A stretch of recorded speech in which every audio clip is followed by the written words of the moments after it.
Some criminals fade away, others adapt. In 2025, the underworld still thrives with leaders who've evaded justice for decades. Meet the men who run empires from shadows. From Jamaica's Dudas Coke, a drug kingpin so elusive he's become a legend, to Haitian Jack, the hip-hop insider linked to 90s Coast Wars, their stories blur lines between power and infamy. These aren't retired legends. These are the architects of chaos, still active, still untouchable. And we're diving deep into their world, starting with the man who has outsmarted law enforcement for years. Christopher Dudas Coke. Christopher Dudas Coke stands as a prominent figure in Jamaica's underwar network. As the head of the Shower Posse organization, his influence stretches across multiple territories. His group earned their name through their aggressive approach to handling business matters. From Kingston to Toronto, Coke's operation has established a significant presence in illegal trade routes. The organization's history traces back to the 1980s, when they first start building their network. Today, their activities span from street-level operations to complex international logistics. What sets Coke apart is his management style. While other leaders prefer to maintain a low profile, he's known for making his presence felt. His organization has developed a reputation of maintaining strict control over their territory through intimidation tactics. Law enforcement agencies have been tracking his activities for years, but Coke remains elusive. He employs sophisticated methods to avoid detection, rarely stays in one location, and maintains a complex network of legitimate business connections. Despite numerous investigations, authorities have struggled to build a solid case against him. His influence extends through both the Caribbean and North America, with reports suggesting connections to various international networks. While Coke maintains his influence through strategic control in Jamaica, our next figure see out a different path. In the glamorous world of 90s hip-hop, Haitian Jack built his reputation and through force, but through sophisticated networking and industry connections. Haitian Jack, born Alwin Lopez, is a controversial figure deeply embedded in both the criminal underworld and the hip-hop scene. His reputation stems from alleged ties to high-profile drug trafficking rings and organized crime syndicates. But what truly sets him is his connection to iconic artists like Tupac Shakur. Rumors suggest he played a behind-the-scenes role in the 1990s hip-hop rivalry between the East and West Coasts, a period marked by tension and tragedy. While never convicted of major crimes, Jack's name surfaces in investigations involving extortion, drug distribution, and money laundering. His ability to evade legal consequences has fueled speculation about his influence and protective networks. Gillespie being a public figure in the music industry, he maintains an enigmatic presence, rare appearing in media or courtrooms. Authorities have struggled to build cases against him, citing his elusive tactics and alleged use of intermediaries to shield himself from prosecution. Even today, whispers of his involvement in the music business persist, with some claiming he quietly brokers deals or resolves disputes among artists. His dual life as a criminal mastermind and hip-hop insider remains one of the most debated mysteries in urban legend. While Haitian Jack thrives in the shadows of fame, our next subject faces legal battles head-on. Darnell D. Williams, despite repeated arrests, continues to fuel his drug empire. Unlike Jack's elusive tactics, Williams operates boldly, even after charges. How does someone with multiple convictions stay active in the trade? Let's uncover his story. Darnell D. Williams. Darnell D. Williams is a notorious figure in the drug trade, known for distributing large quantities of cocaine and heroin across major cities. Despite multiple arrests and charges, he continues to operate, showcasing a resilience that challenges law enforcement. In a high-profile 2024 bust, Williams was caught with 260 grams of cocaine and other drugs, yet he remains active in narcotics trafficking. Williams has faced numerous drug possession and distribution charges over the years, including a 2021 guilty plea that could land him in prison for years. Still, he persists, adapting and rebuilding his network to maintain operations. Beyond dealing drugs, he's suspected of money laundering to hide profits from criminal activities. This dual-front approach, street-level dealing and financial scheming, marks him as a sophisticated player in organized crime. Authorities struggle to contain Williams, who often evades long-term consequences through plea deals or procedural loopholes. Critics argue his ongoing success reflects systemic gaps in enforcement. Despite his criminal track record, Williams rebuilds his network and avoids lasting setbacks, making him a persistent force in the underworld. While Williams thrives despite legal battles, our next subject, Jamal Carter, faces a different reality behind bars. Convicted of drug trafficking, Carter uses social media to keep his influence alive. How does a convicted felon stay connected to the streets? The story continues. Jamal J. Carter. Jamal J. Carter, made his mark on Baltimore's streets between 2015 and 2016. Running operations from the heart of Maryland, he built a network that caught the attention of federal authorities. His influence spread across multiple neighborhoods, with connections reaching in various parts of the city. Carter's operations specialized in controlled substances, but what set him apart was his modern approach. He used social media platforms to maintain control over his network, something that would later catch up with him. In 2017, the law finally caught up with Carter. The Department of Justice handed him a hefty sentence, 132 months in federal prison. The evidence against him was solid, showing he was a key player in a major distribution network. Even behind bars, Carter kept making headlines. In 2021, he tried to get out early by claiming health issues. The court wasn't buying it. They denied his request for compassionate release, keeping him locked up to serve his full time. What's interesting about Carter is how he adapted to modern times. He used social media to keep his presence felt on the streets, even from inside prison walls. His online activities showed just how much the game had changed. While Carter ran his operation through social media and street connections, our next subject took a different approach. Dwight "Dick Wolf" Reed built something bigger, a nationwide organization that would become one of the most feared names in the game. Dwight Reed, aka Dick Wolf.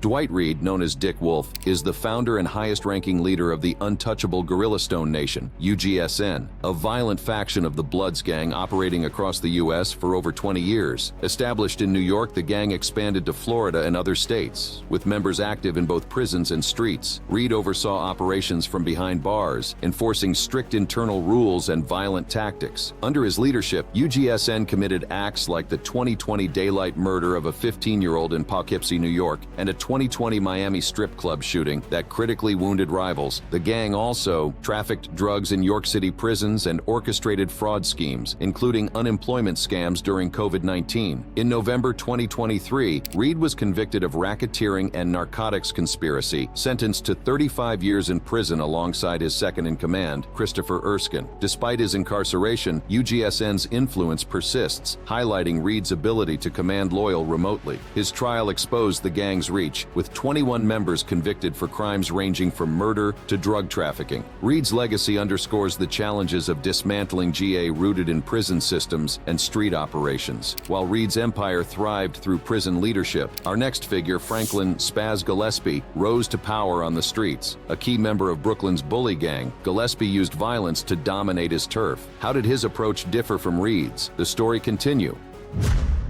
Franklin "Spaz" Gillespie. Franklin "Spaz" Gillespie, 33, from Newark, New Jersey, was a key figure in Brooklyn's Viol bully gang. A high-ranking enforcer, Gillespie played a pivotal role in the gang's criminal activities, which included murder, arson, and violent assaults to maintain dominance in Bedford-Stuyvesant and beyond. In June 2024, Gillespie was found guilty on multiple charges, including conspiracy to murder an informant and other racketeering offenses. The bully gang, under leaders like Gillespie, engaged in widespread drug trafficking, smuggling drugs like cocaine, heroin, and fentanyl into Rick Island, and distributing them across the East Coast as far as Maine. They also committed robberies at gunpoint in New York City. Gillespie's conviction, along with other leaders, signify a major strike against the gang, but their legacy of violence still resonates in the communities they terrorized. The gang's reign of fear, fueled by Gillespie's brutal tactics, left a lasting impact on the neighborhoods they controlled. While Gillespie's power was rooted in local violence, our next subject, Demetrius "Big Meech" Flannery, built a national drug empire with cultural influence. From street-level brutality to HIPAA connections, the story of drug trafficking continue. Demetrius "Big Meech" Flannery.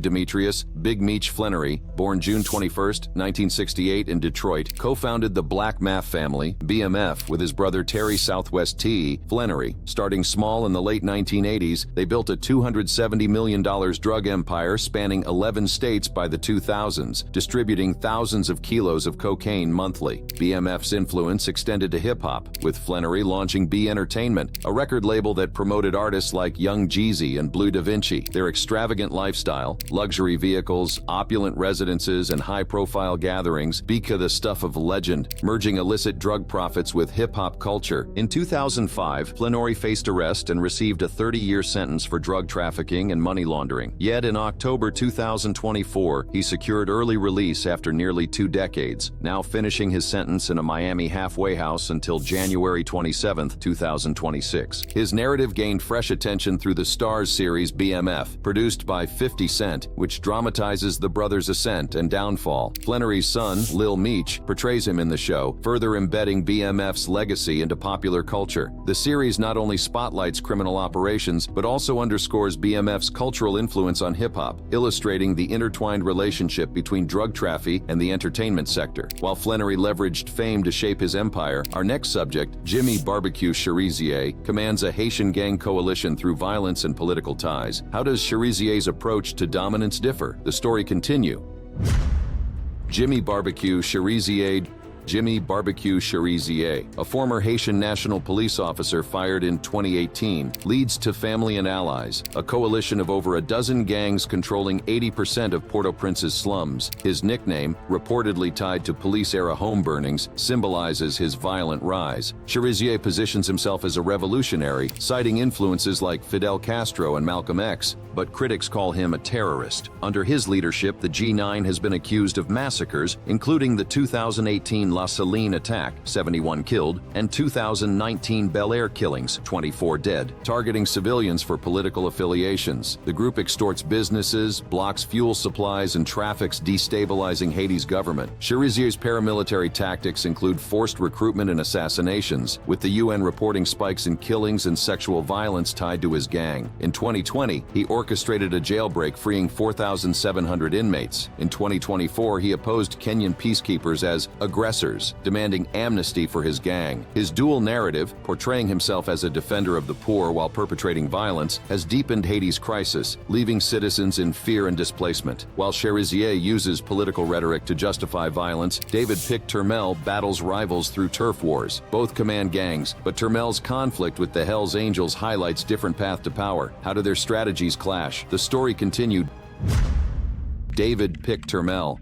David Pic Turell, 28, leads Quebec's blood family Mafia, BFM, a gang locked in a brutal war with the Hells Angels since 2023. The conflict centers on BFM's refusal to pay a 10% TA to the Hells Angels for operating in their drug territories, sparking violence across Quebec. Under Turell, BFM has been linked to kidnappings, torture, and limb amputations, with some acts streamed on social media. In 2024, he became Canada's most wanted fugitive, with a $250,000 reward for his arrest.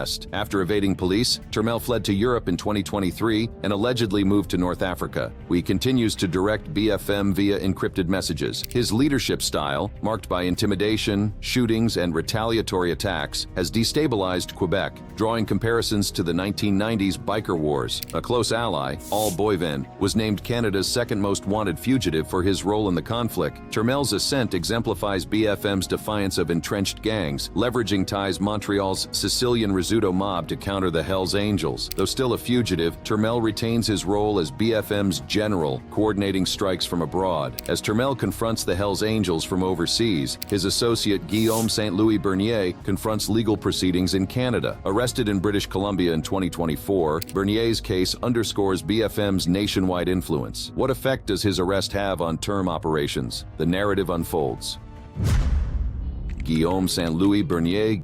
Guillaume Bernier, a senior lieutenant of Dave Pic Turell in Quebec's blood family Mafia, BFM, was apprehended by the RCMP in Kelowna, British Columbia on June 30, 2024. Canada-wide arrest warrant led to his capture as part of a large-scale police operation targeting BFM's drug trafficking network. Bernier, 28, faced charges including drug distribution, possession of stolen property, stemming from BFM's refusal to pay the Hells Angels 10% drug sales tax. After evading authorities since March 2024, Bernier was extradited to Quebec, where he appeared virtually in court, showing visible injuries reportedly sustained during custody. His arrest disrupted BFM's operations, which have been linked to kidnappings, assaults, and arson attacks in Quebec City and Saguenay-Lac-Saint-Jean. Police raids tied to his case yielded drugs, firearms, and cash, underscoring BFM's entrenched presence in drug traffic. Bernier's legal battle persists as authorities investigate his ties to other gang affiliates, include Rubens Denis, arrested in Portugal in 2024. His case highlights Canada's efforts to dismantle BFM amid rising violence, including a 2023 homicide attributed to the gang. While Bernier's arrest shakes BFM's structure, our next profile shifts to Billy Arnold, leader Detroit's violent 7 Mile Bloods. Both men helm gangs entangled in drug warfare, but Arnold's group operates in a distinct urban context. How do their leadership tactics compare? The narrative proceeds. Billy Arnold. Billy Arnold, leader of Detroit's violent 7 Mile Bloods, SMB, oversees the city's infamous Red Zone. His gang is heavily engaged in drug distribution, racketeering, and shootings, including fatal incidents. Arnold's trial revealed his role in a 2014 homicide and multiple violent acts against rival gangs, underscoring SMB's entrenched conflicts in Detroit. Evidence show he orchestrated shootings and assaults to maintain dominance, fueling a rise in gang violence. Arnold's leadership has positioned SMB as a pivotal force in Detroit's criminal underworld, employing intimidation and aggression to control drug markets. His strategies involve targeting rival members and civilians, heightening tensions in already struggling communities. Despite arrests and legal challenges, Arnold remains active, embodying the tenacity of gangs like SMB. The Red Zone, SMB's operational hub, is notorious for elevated crime rates, drawing sustained police scrutiny due to Arnold's influence. His ability to avoid prolonged incarceration has thwarted law enforcement efforts to curb gang violence in Detroit. While Arnold's ruthlessness defines SMB's dominance in Detroit, our next profile focuses on Chad J-Bo Brown, who sustains BMF's legacy through social media. Both lead gangs entangled in drug conflicts, but Brown merges traditional crime tactics with modern influence. How do their methodologies contrast? The narrative proceeds. Chad J-Bo Brown, 51, holds the title of junior boss in the Black Mafia family, BMF, notorious drug trafficking organization. Indicted in October 2023 on charges such as bank fraud and drug distribution, he continues to engage in illicit activities despite prior convictions. Brown previously served 11 years in prison following the 2005 BMF bust, but re-emerged as a pivotal figure in the group's resurgence. In 2023, Brown pleaded guilty to illegally securing a COVID-19 relief loan via falsified T documents, admitting he used funds for personal expenses. He faces up to 30 years in prison and remains jailed pending sentencing, partly due to his BMF ties. Brown utilizes social media to share his experiences, merging his criminal history with a public persona that resonates in hip-hop culture. His online presence, including shout-outs from artists like Young Jeezy, underscores BMF's cultural influence. In an interview, Brown discussed the organization history, noting internal conflicts contributed to its decline. Despite legal challenges, Brown's role in BMF highlights the group's adaptability. His ability to avoid prolonged incarceration and sustain influence online poses challenges for L enforcement seeking to dismantle the organization. While Brown leverages social media to amplify BMF's legacy, our next figure, Carmine Sciandra, operates discreetly within New York's Gambino crime family. Both navigate criminal empires, but Sciandra's ties to traditional organized crime contrast sharply with Brown's modern digital savvy approach. How do their strategies diverge? Carmine Sciandra.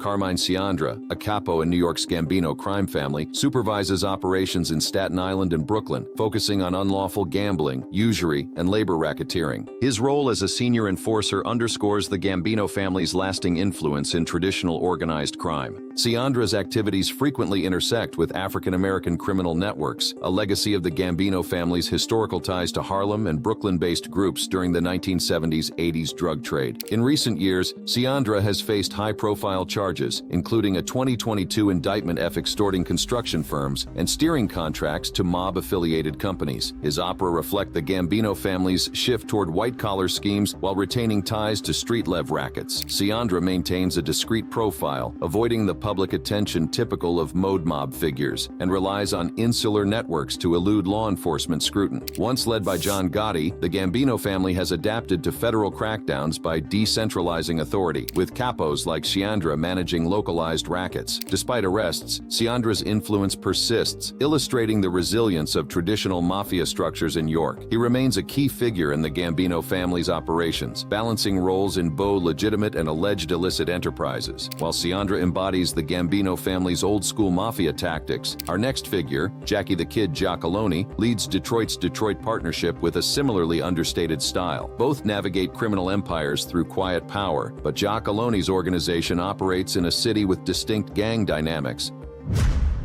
Jackie the Kid Giacalone.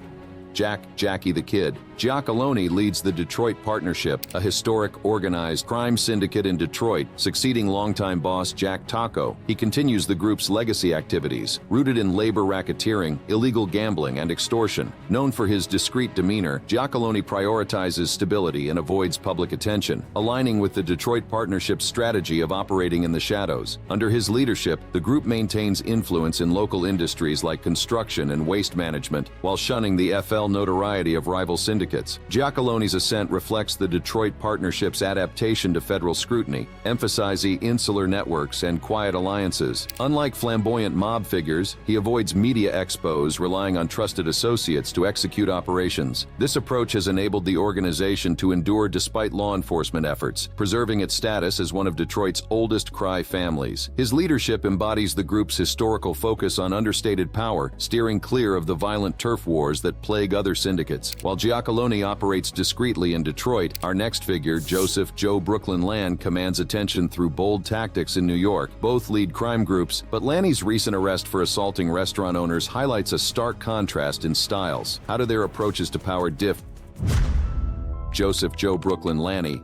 Joseph "Joe" Brooklyn Lanni, a capo in the Gambino crime family, directs operations in Brooklyn and Staten Island. Arrested in October 2023 for assaulting restaurant owners in New Jersey, he allegedly demanded protection payments. Indicted on charges like racketeering, conspiracy, and extortion, Lanni's case spotlights the Gambino family's persistence in traditional crime tactics. His arrest followed a probe into mob-linked violence targeting small businesses. As a Brooklyn-based enforcer, Lanni embodies the Gambino family's decentralized structure, where capos oversee localized rackets. Despite federal crackdowns, he reportedly continued extorting businesses, using intimidation to retain control. His charges highlight law enforcement's struggle to dismantle mafia ties to local economies. The arrest also exposed Lynn to other mob figures, including alleged associates in New Jersey's construction sector. The indictment against Lanni and 9 others outlined violent schemes, such as a hammer attack on a demolition firm's dispatcher and arson targeting a trash-hauling business owner home. These acts demonstrate the Gambino family's bid to dominate New York's carting and demolition industries through fear. The case represents a major push to curb organized crime's influence in these sectors. While Lanni's arrest underscores the Gambino family's violent extortion tactics, the next profile focuses on Giuseppe "Joe" D'Anna, a Detroit Partnership captain. D'Anna's extortion and drug trafficking activity showcase another facet of Detroit's underworld. How do their operations overlap? The narrative proceeds with an examination of D'Anna's legacy. Giuseppe "Joe" D'Anna.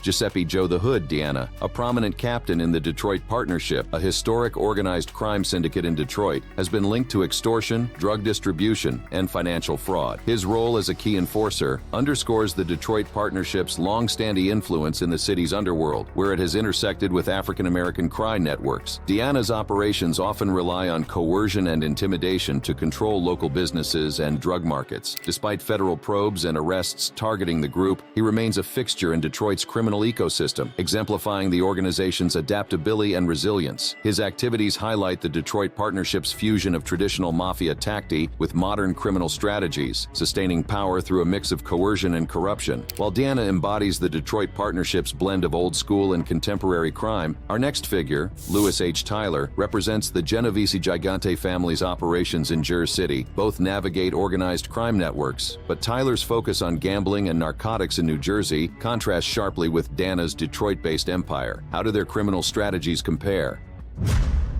Louis H. Tyler, an African-American figure linked to the Genovese Gigante crime family, a major organized crime syndicate, operates primarily in Jersey City, New Jersey. Tyler has been engaged in illegal gambling and drug distribution, collaborating with La Cosa Nostra, LCN Associates. This partnership underscores the historic ties between African-American and Italian-American crime networks in the criminal underworld. In the early 1990s, Tyler managed gambling and narcotics operations in Jersey City, playing a key role in cocaine trafficking networks. His activities exemplify the convergence of ethnic CR groups, illustrating their interconnected presence in the illicit economy. His collaboration with the Genovese Gigante family reflects his influence and trust within these circles, marking prominence in New Jersey's organized crime history. Tyler's involvement in gambling and drug trade contributed to the illicit economy while shaping the broader evolution of organized crime in the U.S. His role in bridging ethnic crime groups highlights the complex alliances that have defined mafia dynamics for decades. Our next next figure, Anthony Biggie Kennedy, rose through brute force. A bully gang leader in Brooklyn, Kennedy orchestrated violence and drug deals. How did their paths diverge? The story continues. Anthony Biggie Kennedy, 38, from Queens, New York, was a prominent leader in Brooklyn's violent bully gang, overseeing its drug trafficking and violent operations. As a high-rank member, Kennedy orchestrated drug distribution across New York, New Jersey, and as far as Maine, smuggling cocaine, heroin, and fentanyl using hidden car compartments. He also played a key role in smuggling synthetic marijuana, K2, into Rikers Island by soaking comic books and paper products with the drug, which were then sold to inmates for profi. Kennedy was convicted in June 2024 after a 13-week trial alongside other bully gang leaders on charges including murder conspiracy, racketeering, and drug trafficking. The gang's reign of terror included shootings, arsons, and robberies, terrorizing neighborhoods like Bedford-Stuyvesant. Even while incarcerated, Kennedy continued running operations from Rikers, bribing correction officers to facilitate de-smuggling. Since 2020, 49 bully gang members have been convicted, marking a major law enforcement victory. While Kennedy's power relied on localized brutality, our next figure, Frank Calypso Camuso, showcases their financial schemes. How do their strategies contrast? The narrative continues with a focus on corruption in New York's construction industry.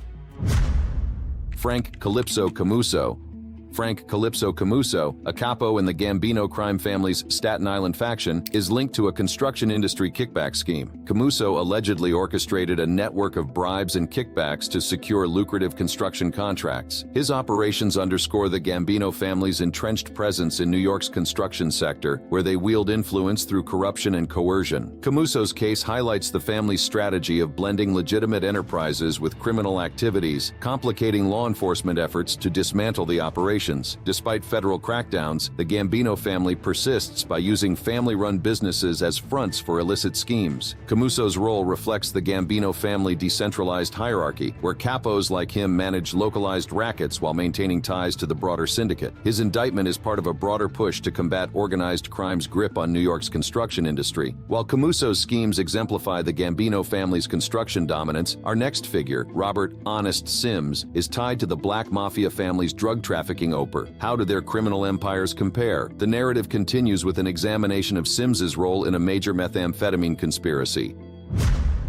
Robert "Honest" Sims, a member of the Black Mafia family, BMF, a Detroit route drug trafficking organization, was indicted in October 2023 for conspiring to distribute methamphetamine, part of a federal operation targeting BMF members. His arrest underscored BMF's expansion into meth distribution, a departure from its historical cocaine focus. The charges reflect BMF's adaptability in the drug trade, tapping into new markets to sustain operations amid law enforcement pressure. Sims's indictment followed a broader probe into BMF's resurgence under new leadership after founders Big Meech and Southwest T were incarcerated. His role in the methamphetamine conspiracy highlights BMF's diversification into synthetic narcotics, a trend noted in recent years. Federal authorities emphasized the group's capacity to capitalize on drug demand across multiple states, including Michigan and Ohio. The case against Sims also revealed BMF's ties to local distributors and violence used to safeguard its meth operations. Authorities connected Sims to drug shipments and intimidation acts, illustrating BMF's blend of street-level brutality and organized crime tactics. Despite prior convictions, Sims remained active, embodying BMF's resilience. If you enjoyed watching this video and would love to keep exploring more exciting videos like this, then go ahead and click on any of the cards on your screen.